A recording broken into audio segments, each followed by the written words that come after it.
Faísca. Feminismo para a transformação. Mais que faísca.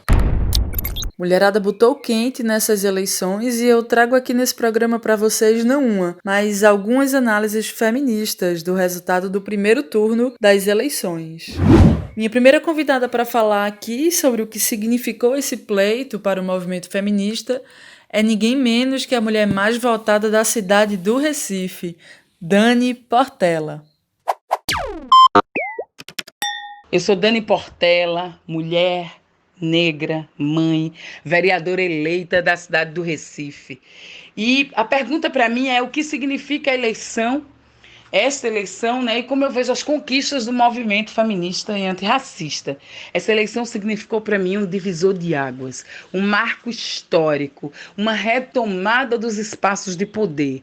Lembrando que na eleição anterior, aqui na cidade do Recife, a mulher mais votada foi uma missionária chamada missionária Michelle Collins, que representa um campo fundamentalista e conservador. Essa onda do aumento do conservadorismo se reflete na eleição presidencial de 2018. Mas ali as mulheres já demonstraram a força da resistência que as mulheres têm quando se organizam. A força da resistência para que as mulheres ocupem centralidade nessa reconstrução democrática. A centralidade que nós temos de organizar mulheres em várias lutas, no campo de várias políticas públicas. A minha eleição significa que a minha voz se amplia porque dezenas e dezenas e dezenas de nós falam junto comigo. Cada passo que eu dei para chegar até aqui, eu fui puxada por uma outra mulher. É importante que a gente se coloque como centro para o enfrentamento ao racismo, um enfrentamento ao machismo, por mandatos que se coloquem nacionalmente na luta e o enfrentamento às opressões, sejam elas de classe, gênero ou raça. Precisamos ampliar a nossa voz do campo da esquerda democrática.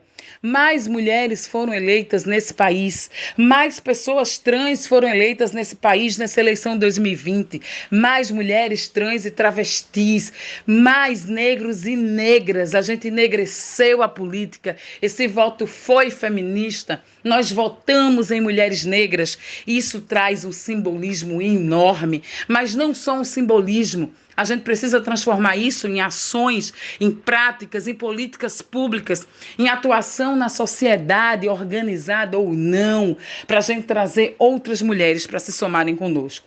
A democracia não será completa quando não tiver a participação efetiva das mulheres nesse campo de tomadas de decisão. A nossa luta, ela é feminista, ela é antirracista, ela vai passar por corpos diversos, por religiosidades e credos diversos, pois nós somos plurais. E nesse final, eu agradeço a cada uma e cada um também que construiu e que entendeu a importância de votar em mulheres negras esse ano. Que entendeu que era importante falar que vidas negras importam, para além das redes sociais, e colocou essa expressividade também nas urnas.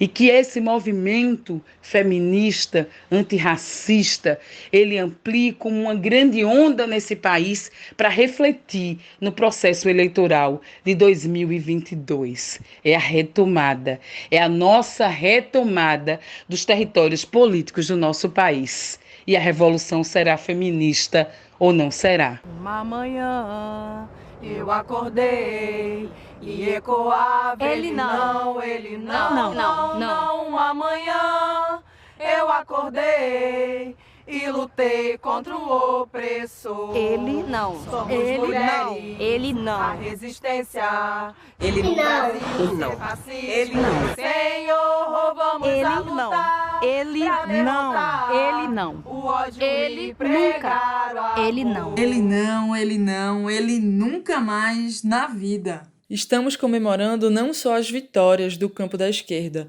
mas também as derrotas da ultradireita. Eu conversei com Silvia Camussa e ela analisou primeiro como o projeto neoliberal saiu derrotado no Brasil nesse primeiro turno.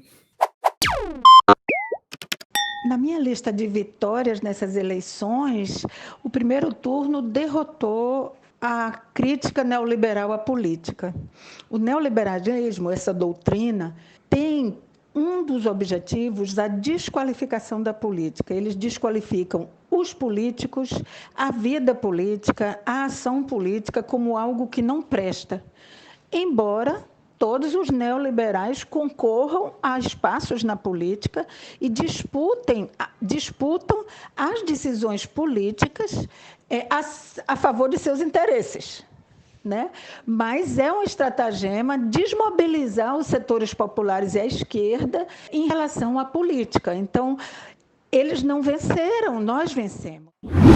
Na lista das derrotas do bolsonarismo, como movimento conservador que sustenta o presidente Bolsonaro no poder, eu destaco algumas derrotas. A primeira é que eles não conseguiram desqualificar o processo de votação. E esses ataques de hackers, eu acho que vem desse campo político também, ao TSE, vem falando há algum tempo que tinha que voltar para o voto em papel, que, na verdade, a urna não é segura, não tem provas nenhuma sobre isso, não tem indícios, mas eles insistem nisso. E, certamente, eles contribuíram para aumentar um pouco as abstenções, esse tipo de discurso. Mas nem o setor todo da população que apoia o bolsonarismo deixou de votar. Então, eles foram derrotados nisso também. A gente também derrotou o bolsonarismo porque o voto e a votação e a apuração não foi desqualificada. Não está posto em questão o resultado eleitoral. Lembro que eles...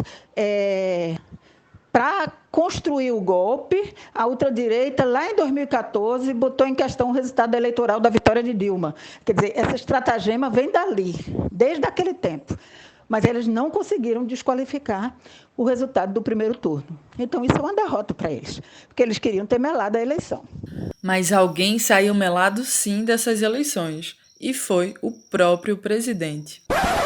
Na véspera do pleito, Bolsonaro fez uma publicação nas redes sociais pedindo votos para 7 candidatos a prefeito e outros 5 candidatos a vereador.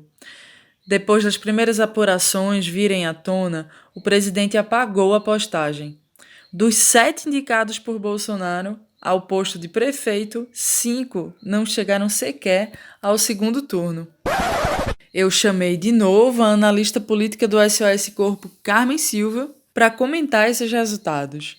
Bem-vinda, Carmen. Olá, ouvintes do Faísca. Eu sou Carmen Silva, sou aqui da equipe do SOS Corpo, Instituto Feminista para a Democracia. Bolsonaro é o grande derrotado desta eleição. E o que mais explica isso é o fato de que as candidaturas nas quais ele colocou a mão, para as quais ele manifestou apoio, foram derrotadas e caíram nas pesquisas flagrosamente depois que ele manifestou apoio publicamente. Então, esse é o maior exemplo de por que Bolsonaro é o grande derrotado dessa eleição. Isso significa também uma derrota do bolsonarismo. O que é o bolsonarismo? O bolsonarismo é uma aliança política, mas também uma expressão de cultura política. É uma expressão da sociedade brasileira também. No poder, quer dizer, no centro do poder executivo, o bolsonarismo conseguiu juntar as forças políticas de extrema-direita que sustentam Bolsonaro. Tanto os militares como os milicianos, o fundamentalismo religioso católico e neopentecostal, o capital financeiro, a grande mídia corporativa, e isso também tem apoio internacional no crescimento da extrema-direita no mundo todo. Então, de certa forma, a derrota de Bolsonaro nestas eleições, ela tem um peso no Brasil e também um peso internacional. Ela significa que a onda de ascensão da extrema-direita no mundo começa a fazer água, né? Começa a perder força. Veja, Trump perdeu as eleições nos Estados Unidos, o MAS, Movimento ao Socialismo, ganhou na Bolívia, derrotou o golpe que houve na Bolívia. Com apenas um ano, esse golpe foi derrotado. No Chile, a mobilização popular conquistou uma constituinte exclusiva para mudar o ordenamento jurídico do país, e essa constituinte será paritária, com paridade de sexos na sua composição, e também terá representação indígena. Então, é um conjunto de, eu estou dando como exemplos, né? A gente poderia dar o exemplo também do Peru, onde a mobilização popular impôs, né, a renúncia do representante do Congresso que assumiu a presidência da República, né, no golpe. Então, as eleições do Brasil, elas se inserem dentro desse contexto internacional. Então, a derrota do Bolsonaro é também uma derrota do bolsonarismo no sentido dessa aliança política de extrema-direita. E é uma derrota do projeto ultra-neoliberal que essa aliança está implantando no Brasil. Isso acabou com o Bolsonaro? Não, infelizmente não. É uma derrota, mas é uma pequena derrota. Nós precisamos sustentar essa luta política fora Bolsonaro, fora Mourão, exigindo novas eleições para que a gente possa derrotar o bolsonarismo, inclusive antes do novo pleito presidencial, antes de 2022. E a gente está com uma força para isso. O movimento feminista, nestas eleições, tem conquistas históricas. Primeiro, que ele passa a ser visto no processo eleitoral como uma força política. Não somos só nós feministas que estamos dizendo isso. A mídia do campo de esquerda, mas também a própria mídia hegemônica tem citado a eleição de feministas negras, de mulheres trans, feministas, como uma grande conquista do feminismo. O feminismo sendo visto como uma força política de esquerda no processo eleitoral que perpassa vários partidos de esquerda. Então, nós temos que nos basear nessa força para pegar impulso e construir movimentos irresistíveis, né, que possam enfrentar esse projeto de extrema-direita, fundamentalista, ultra-neoliberal do Bolsonaro, também nos nossos territórios, também no plano municipal, no plano estadual. E a nível nacional, sustentar um movimento irresistível, capaz de mobilizar corações e mentes para a gente dizer a plenos pulmões: fora Bolsonaro, fora Mourão. Nós queremos políticas para as mulheres que garantam condições de vida, especialmente nas periferias das grandes cidades, nos bolsões do interior, entre nós, mulheres que estamos construindo a vida nesse país, que estamos sustentando com o nosso trabalho, né, as condições de vida de nossas famílias. Então, nós precisamos fortalecer essa luta e construir movimentos irresistíveis, capazes de botar multidões nas ruas para nos livrarmos de uma vez por todas dessa extrema-direita no país. Esse foi o Faísca, um programa feminista de análise política produzida pelo SOS Corpo. Estamos no YouTube e nas principais redes de podcast. Siga a gente para poder acompanhar os programas assim que eles forem lançados. O programa de hoje teve contribuições das companheiras Carmen Silva, Silvia Camussa e da poderosíssima Dani Portela. A gente se vê por aqui. Faísca. Feminismo para a transformação.